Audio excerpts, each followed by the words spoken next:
खुलुमबाय गिबियावनो नोंथांमोनखौ बयखौबो चेनेलाव बरायना लाग्रोनाय जाबाय। नोंथांमोननि थाखाय दिनै मोनसे गोनांथार भिडिअ लाबोनाय जादों।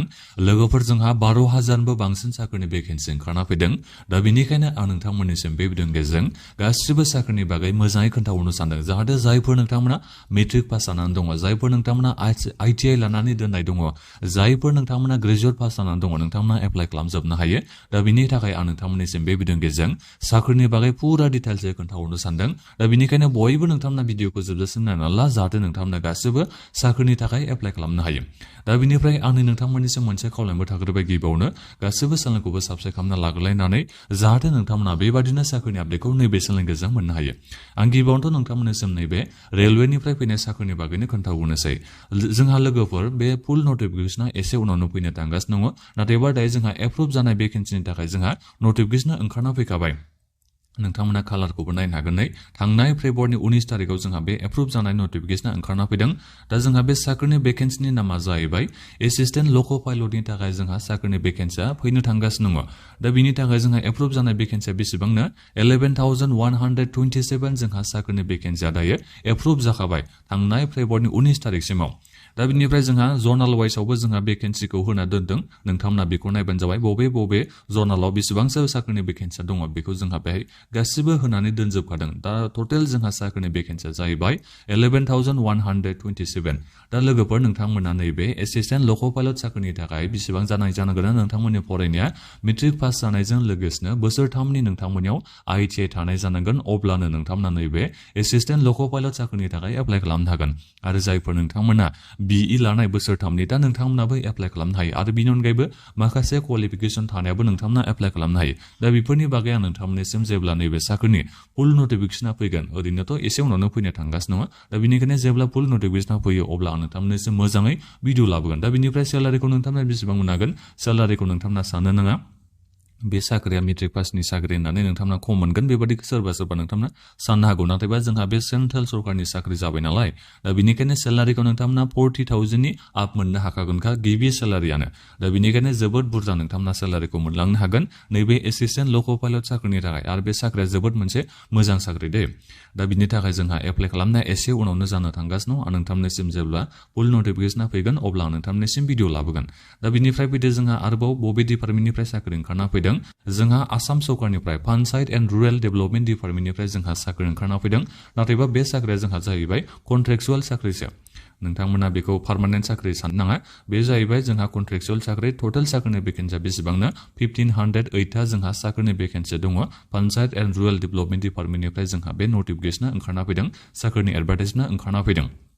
दा बिनिफ्राय जोंहा साख्रिनि एप्लाइ खालामनाया माब्लानिफ्राय जागायगोननो, गाबोन जोंहा फेब्रुवारिनि 22 तारिख, गाबोननिफ्राय जोंहा जागायनानै फैबाय थानाय मार्चनि 22 तारिखसिम जोंहा अनलाइन एप्लाइ खालामनाय जागोन।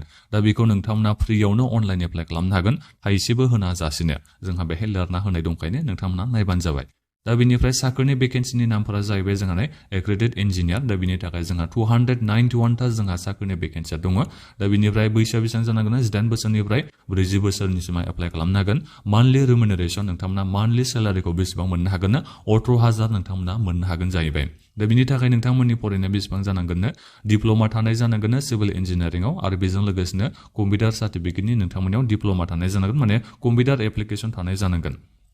दा बिनिफ्राय आरोबाव जोंहा भेकेन्सि दंबावो ग्राम रजगार सहायक, जायनि थाखाय जोंहा टटेल साख्रिनि भेकेन्सिया 464 दङ। दा बिनि थाखायबो नोंथांमोननि फरायनायाथ' ग्रेजुवेटल' जानाय जानांगोन। बेजों लोगोसे नोंथांमोननिया बे पार्सेन्टेजआ 50% मिनिमाम थानाय जानांगोन ग्रेजुवेसनाव। एनि डिसिप्लिन होननानै बुंदों, साइन्सआनो जा, आर्ट्सआनो जा, कमार्सआनो जा, जेखिजाया स्ट्रिमानो जाया मानो ग्रेजुवेट पास जाबानो जागोन। नाथायबा 50% मिनिमाम नोंथांमोननिया मार्क थानाय जानांगोन। दा बिनिफ्राय जायफोर नोंथांमोना डिस्टेन्सआव डिग्री खालामनाय, दा नोंथांमोनाबो एप्लाइ खालामनो हायो नैबे साख्रिनि थाखाय।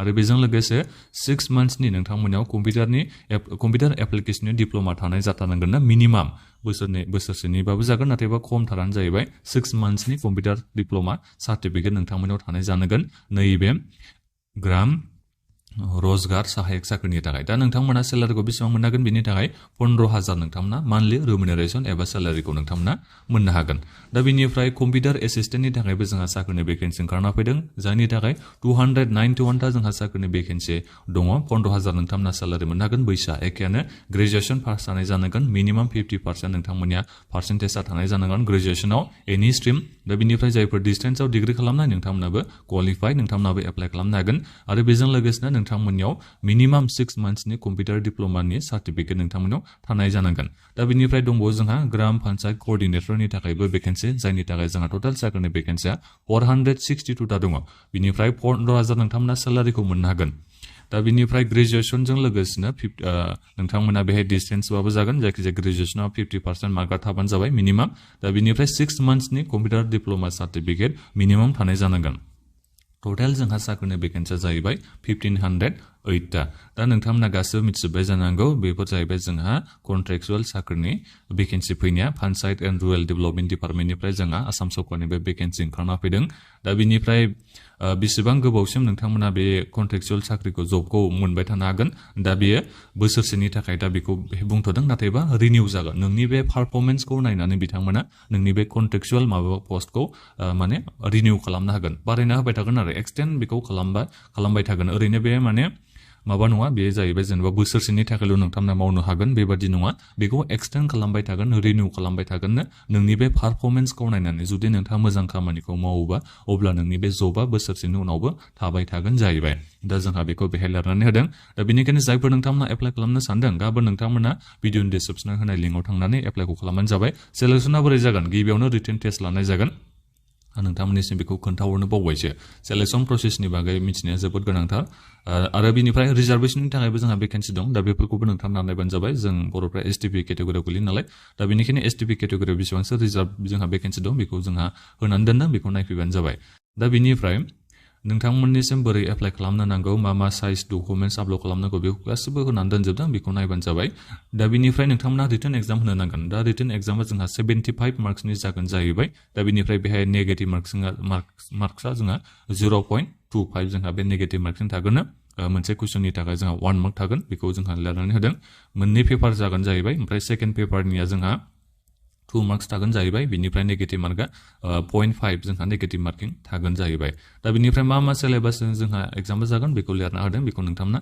नायबानो जाबाय दा बिनि उनाव जायफोर नोंथांमोना रिटेन एग्जामाव क्वालिफाइ जायो बिनि उनाव नोंथांमोना 25 मार्क्सनि थाखाय आरोबाव इन्टारभिउ होबावनांगोनसो इजिनो नोंथांमोना बे साख्रिखौ मोननाय नङा कन्ट्रेक्चुअल साख्रि मालाय मा जानो नोंथांमोना गिबियावनो रिटेन एग्जाम होनो नांगोन पेपार 1 पेपार 2 बिनि उनाव नोंथांमोना इन्टारभिउनि थाखाय जनो नांगोन दा बेबायदिसो नोंथांमोना फाइनाल सेलेक्सनाव नोंनि नामा फैयोबा साख्रिखौ मोननो हागोन नैबे पन्चायत एन्ड रुरेल डेभेलपमेन्ट डिपार्टमेन्टनि साख्रिखौ दा नोंथांमोना बेखौ मिथिना मोनबाय जानांगौ बे साख्रिया मा बे कन्ट्रेक्चुअल साख्रि बे पार्मानेन्ट साख्रि नङा दा बे भिडिअनि गेजेरजों नोंथांमोननिसिम बेखिनि साख्रिनि आपडेटखौ हरनाय जाबाय नोंथांमोना एप्लाइनि लिंकखौ भिडिअनि डिसक्रिपसनाव मोननो हागोन गाबोन नोंथांमोना अनलाइन एप्लाइखौ खालामनो हागोन दा बेखिनियानोमोन नोंथांमोना दायो माबाफोर सोंनांगौ दङबा भिडिअखौ बक्सआव नोंथांमोना कमेन्ट खालामदो आरो बे भिडिअखौ नोंथांमोना गासैबो लोगोफोरनो शेयार खालाम जाहाथे जायफोर बिथांमोना गोसो गुदुं जायफोर बिथांमोना एप्लाइ खालामनो इन्ट्रेस्ट दं बिथांमोना एप्लाइ खालामनो हायो दा बेखिनियानोमोन गोजोन्थों